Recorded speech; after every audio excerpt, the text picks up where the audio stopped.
जो एक पागल हो गया प्रॉपर्टी डीलर, पूरी दुनिया की प्रॉपर्टी को अपने नाम करके बड़े बड़े बंगले बना रहा है, बड़े बड़े भवन बनाता है। पहली बार आमना सामना हुआ है, इतनी जल्दी क्या है दुखी होने की? आपके मन से कहने जा रहा है, सिर्फ आपको खड़े रहना है, सिर्फ खड़े रहना और कुछ नहीं। ये जो लोग 50% टैरिफ लगा दो, इसको ये नहीं करूंगा, ये पागल कुत्ता 2 महीने में इसका नशा भी हो जाएगा। इसका जिससे पाला पड़ा है उसको पता नहीं है, उसको बिल्कुल भी अंदाजा नहीं है। वो इसको यही समझ रहा है कि ये चचा के बारिश से बारिश की हालत देख ली है क्या करते हैं, उसकी समझ ही नहीं आ रहा करा क्यों। और वो अपने मुद्दों पर, अपनी पहचान पर कभी नहीं शर्माया। इस कारण से उसको पता है कब क्या करना है, कैसे करना है। अभी 700, 800, 900, 1400, 1500 साल की गुलामी आप 10 साल में खत्म करना चाहते हैं? यहां से सनातनी बीमार है, ये ठीक होना चाहिए। कपड़े पहनने का कोई नहीं है, चाणक्य के पास कोई कपड़ा नहीं था लेकिन पूरे देश को हिला दिया उसने। देखते रहिए, मेरा दावा है यही भाषण होगा, यही नौटंकी होगी। अभी कुछ दिन की ब्लैकमेलिंग की दुकान चलाई है, चलाने दीजिए। आप क्या समझ रहे थे कि सिर्फ अमेरिका ही जा रहा है? आप यही समझ रहे थे? वो वहां भी जा रहा है जहां होने वाला है। इसके प्रमाण मत मांगिए। जो लोग अपनी पैदाइश का प्रमाण नहीं दे रहे, वो मोदी से प्रमाण मांग रहे हैं कि कहां पे चलाए। रोज प्रमाण मांगते हैं, अब कैसे प्रमाण दें? तो आप तो मत पूछो ना सवाल। 10 साल के लिए कम से कम रोज रोज ये सवाल मत करो, ये क्यों किया, वो क्यों। भाई आप अपनी रोटी पानी का इंतजाम करें, मस्त रहे, खाएं पिए, खुश रहें। बड़ी बड़ी बातें करना और उन बातों को समझना सबके बस की बात नहीं होती। जरूरी आप अपने छोटे से चश्मे से देखते हैं, आपको बड़ी समझ में नहीं आता कि ये इधर क्यों गया, उधर क्यों चला गया, ये इसने यहां क्यों कहा और वहां क्यों ऐसा कहा। तो अगर आपकी समझ में नहीं आ रहा तो चुप रहो, क्यों बोलना है हर बात के ऊपर। इसलिए एक और बात कह दूं, मुझे पूरी उम्मीद है कि मैं 2 अक्टूबर को यहां नहीं होऊंगा। पिताजी के 2 ही चीजें मुझे याद रहती। एक उनकी कमर में घड़ी लटकी है और दूसरी बताएं, जोर से बोले, और हाथ में क्या था उनके? अरे भाई साहब, डंडे के अलावा दूसरे हाथ, 2 हाथ है ना, दोनों में डंडा थोड़ी था। दूसरे में क्या थी?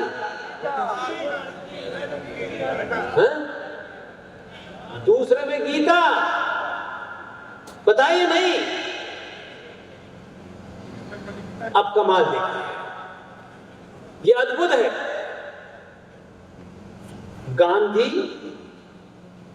उस गीता को हाथ में लेकर अहिंसा की बात करते थे, जिस गीता को सुन करके अर्जुन ने भीषण युद्ध किया। अब इसमें संकट यह है, या तो गांधी गीता को नहीं समझ सकते या लोग गांधी को नहीं समझ सकते। अब आप मुझे बताओ, एक आदमी गीता साथ में लिए है और डंडा भी लिया, कह रहा है नॉन वायलेंस की बात करूंगा, तो डंडा क्यों लेके घूम रहा भाई? नॉन वायलेंस के तो, वायलेंस के तो तुम पहले आदमी डंडा लेके घूम रहे हो। इसका मतलब है किसी को मारोगे ना। ऐसा थोड़ी ना कमर झुक गई थी, डंडे से चल रहे थे। कमर तो अल्लाह के फजल से अच्छी थी आपकी। और खुद सरोजिनी नायडू ने अपनी किताब में लिखा है कि हमें इन राष्ट्रपिता की गरीबी बड़ी महंगी पड़ती थी, क्योंकि पहले इनका एसी में टिकट कराओ और फिर 2 बकरियों का भी कराओ। उन्होंने अपनी किताब में लिखा, मैं नहीं किया। और सरोजिनी नायडू इत्तेफाक से आरएसएस की नहीं है बेचारे, उनसे कोई संबंध नहीं है, न जनसंघ से है न बीजेपी से है। और गांधी जी के साथ में गरीब आदमी की चिंता कहां होती थी उनको? सारे गांधी के दौरे देखिए, खरबपति बिरला हाउस में ठहरते थे।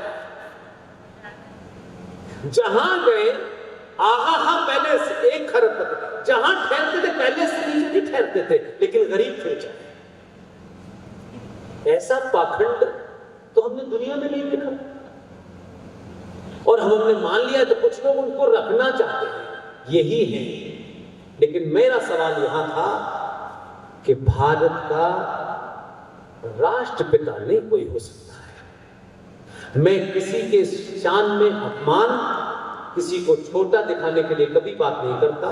मेरी अपना कहना है कि अगर अब से बड़ा उम्र में कोई हो और आपको बात लगती हो कि तथ्यों पे गलत है, भरी सभा में पूरे तर्कों के साथ, तथ्यों के साथ, फैक्ट के साथ, फिगर के साथ भाषा की मर्यादा का ध्यान रखते हुए एक्सपोज करना चाहिए। ये नहीं है ये बड़े हैं तो इनको पाप करने की इजाजत है। इसलिए गांधी जी से पूछना चाहिए कि गांधी जी जब 14 अगस्त को इतना बड़ा नरसंहार हो रहा था तो आप कहां थे? और इस नरसंहार को आपने कभी रोकने की कोशिश की थी? दिल्ली की सड़कों पर जाइए, सब आर्काइव में रखा हुआ। दिल्ली की सड़कों पर जब वो चचा भाषण दे रहे थे तो शामियाने लगा लगा करके लाशों को छुपाया गया, क्योंकि सड़कों पे लाशें।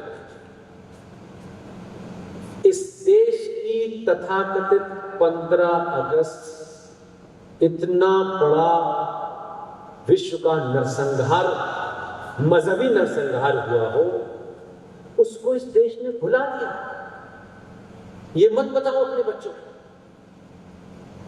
और वो भाषण दे रहे थे, बाद में बताया गया कि गांधी जी राष्ट्रपिता हैं। मेरा ऑब्जेक्शन इतना है, राष्ट्र 1947 में नहीं बना था। 1947 में एक देश के 2 टुकड़े हुए थे और देश टूटते रहते हैं, बनते रहते हैं। 27 बने हैं रशा को टूट करके, 27 या 24, लेकिन राष्ट्र कभी नहीं टूटता है। और राष्ट्र 47 में नहीं, 47 से पहले भी देश था, भूमि का टुकड़ा था, बड़ा था, छोटा हो गया, अब और छोटा हो रहा है। ये चलता रहेगा। गांधी जी इस देश के पिता हो सकते हैं, राष्ट्र का पिता तो सिर्फ वेद व्यास हो सकता है, कोई और नहीं हो सकता। तथ्यों पे बात कीजिए ना, आप इसको इमोशनल बात करो। हम लोग हर बात में इमोशन लगा देते हैं, तो हमको लगता है ऐसा ना हो जाए, वैसा ना हो जाए, ये ना हो। ये सब नहीं करना चाहिए, पूरी ताकत से अपनी बात को कहना चाहिए। और जब आप ये कहते हैं कि भाई इस भारत में सब बराबर है, तो सच्चाई जानिए, क्योंकि ऐसा नहीं है कि जो चुनाव जीत गया वो ज्ञानी है। बड़े बड़े महामूर्ख जीत जाते हैं चुनाव, ज्ञानी लोग नहीं जीत पाते हैं। तो ज्ञानियों के पास ज्ञान बहुत होता है और चुनाव जीतने के लिए मुंह बंद रखना पड़ता है। कोई आप बहुत बड़े कुत्ते हैं, हाँ आप, मैं नहीं बहुत बड़ा नहीं, बहुत अच्छा कुत्ता हूं, वो 4 गाली दे सर फूल बरसा रहे, ये कहने पे चुनाव जीता जाता है। इस पे नहीं जीना जाता कि नहीं नहीं मैं ज्ञानी हूं, ज्ञान दोगे नहीं चुनाव जीत सकते। चुनाव जीतने के बाद क्या करते हो ये महत्वपूर्ण है। इसलिए भारत के संविधान की जब रचना हो रही थी और संविधान बन रहा था, तो करीब करीब पूरा संविधान बन चुका, कंप्लीट हो चुका। लेकिन आप ऐसे हीरोज को अपने स्वार्थों के, अपने पार्टी के स्वार्थों से देखते हो। मैंने कहा किसी भी दुनिया के इतिहासकार का, किसी भी दुनिया के बड़े आदमी का जब भी एनालिसिस करें तो उसके कार्य को देखें, उसका सरनेम देखेंगे, फिर तय करेंगे अच्छा नहीं, इसके बारे में ये नहीं कहना चाहिए ये बड़ा हो जाएगा।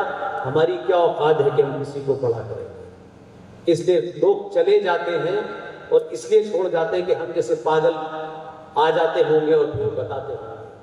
भारत का संविधान बन चुका था, कंप्लीट हो चुका था,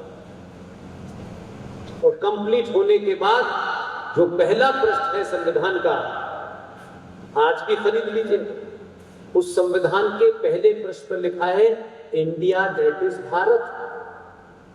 अब कोई होता तो रोना गाना शुरू करता, ऐसा नहीं हो सकता। नहीं काम करने वाले बड़े मक्कार लोग हैं यहाँ पे, माफ कीजिए, क्योंकि करना नहीं है तो इधर उधर की दुकान कर दो, क्योंकि ये कर देंगे तो समस्या हल हो जाएगी, समस्या हल हो जाएगी तो हम रिलेवेंट हो जाएंगे। Doctor B.R. अम्बेडकर और डॉक्टर राजेंद्र प्रसाद, उसमें कई कमेटियां थी वो मेरे लिए रिलेवेंट नहीं है, मेरे अपनी बात रखने के लिए 2 ही कमेटी रिलेवेंट है, मैं इसलिए उसका नाम ले रहा हूं। कैसे कैसे लोग थे यार, और हमने चाणक्य को नहीं देखा, लेकिन कुछ करने वाले लोग दिखते हैं, लेकिन उनकी चर्चा ही नहीं करते हम। चापलूसों की, दलालों को महिमा मंडित करते हैं, ये महान ज्ञानी हैं, ये बहुत बड़े हिंदूवादी हैं, ये बहुत बड़े फलानेवादी हैं। क्या कर रहे हैं यार?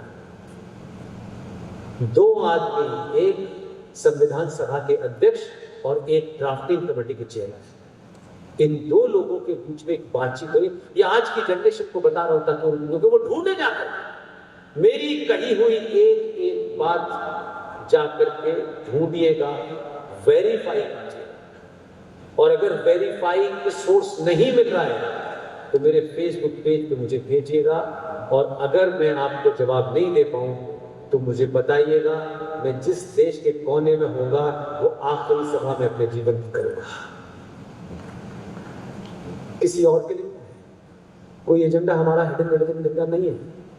इसलिए बिना तथ्यों के कुछ भी कहना बंद कर दीजिए। नहीं पता तो कह दीजिए कि नहीं, मुझे इस बारे में जानकारी नहीं है, भाई इधर उधर ये वो फलाना ढिमाका, ये नहीं करना। संविधान सभा के मात्र 2 लोगों का करिश्मा देखिए, बाकी लोगों को मुझे नहीं जानना है, उनका लिस्ट है, मुझे क्या करना है? मुझे उस हालात में से 2 लोगों के कान को जानता है। जब उन्होंने कहा कि इसमें तो लिखा हुआ इंडिया दैट इज भारत, तो अम्बेडकर ने कहा, आप जब ये बात अपनी कर सको तो आप पूछ लीजिएगा तो मैंने ये कहां से, मुझे इंफॉर्मेशन, मुझे ये बताने का, आपके पूछने का अधिकार है, मैं आपको बताऊंगा, लेकिन मेरी बात सुनिए। तो अंबेडकर कहते हैं कि इसमें भारत है, इसमें सॉरी इंडिया है, भारत तो है ही नहीं, क्योंकि उस समय संविधान कोई बहुत लंबा चौड़ा किया गया हो, उसमें ऐसा नहीं था। गवर्नमेंट ऑफ इंडिया 1935 की फोटोकॉपी में कट पेस्ट चल रहा था कुछ जोड़ने के लिए। तो कैसे कुछ लोगों ने उस परिस्थिति में भी इतना बड़ा काम कर दिया, और ये हमको पता नहीं, क्योंकि हमको ये जानना नहीं, क्योंकि हमें सिविलाइजेशन से कोई मतलब नहीं। हमें आज ये नौकरी मिली, फिर आज वो नौकरी मिली, आज 4 कमरे का मकान है, आज 8 कमरे का मकान है। आज ये भौतिक चीजें हैं, ये मकान, ये कार आपके कहीं पहुंचने का माध्यम हो सकती है, ये कपड़े आप अच्छे लगे, इतने ही माध्यम है। जब कार को जीवन का लक्ष्य बना लोगे और कपड़ों को अंतिम लक्ष्य बना लोगे तो अंदर का शरीर मर चुका होता है। माध्यम को लक्ष्य मत बनाइए। कार में जाना है, टैक्सी में जाना है, यहां आना है। अगर हवाई जहाज नहीं होता तो रेल से आते नहीं आते, लेकिन कह नहीं हम तो हवाई जहाज नहीं पैदा हुए, इससे नीचे तो हम चलेंगे नहीं, तो बात नहीं बनती। तो उन दोनों लोगों ने बहुत खूबसूरती से ये करा कि क्या हम इस संविधान में जो 22 चैप्टर है, उन 22 चैप्टरों का अध्ययन करके और हर चैप्टर के अंदर से सनातन हिंदू सभ्यता के दौर में 1000 साल पहले किस राजा ने क्या किया, कौन सा राजा आया था, उसके क्या चिन्ह हो सकते हैं, उन चिन्हों के माध्यम से हम आने वाली नस्लों को ये जो संविधान है, इसमें ये धारा है, इसमें ये पॉइंट है, इसमें वो पॉइंट है। इसके साथ साथ भारत 1947 में नहीं, हजारों साल पुरानी सभ्यता के उन चिन्हों को सम्मिलित कर सकते हैं। दोनों में एग्रीमेंट हुआ और दोनों ने किसी को नहीं बताया। और बंगाल के शांति निकेतन में एक बहुत बड़े आर्टिस्ट है जिनका नाम था नंदलाल बोस, उनको बुलाया कि आपको दिल्ली पहुंचना है। वो आए और अपने साथ में सबसे कम उम्र का जो उनका एक विद्यार्थी था, वो जबलपुर का रहने वाला था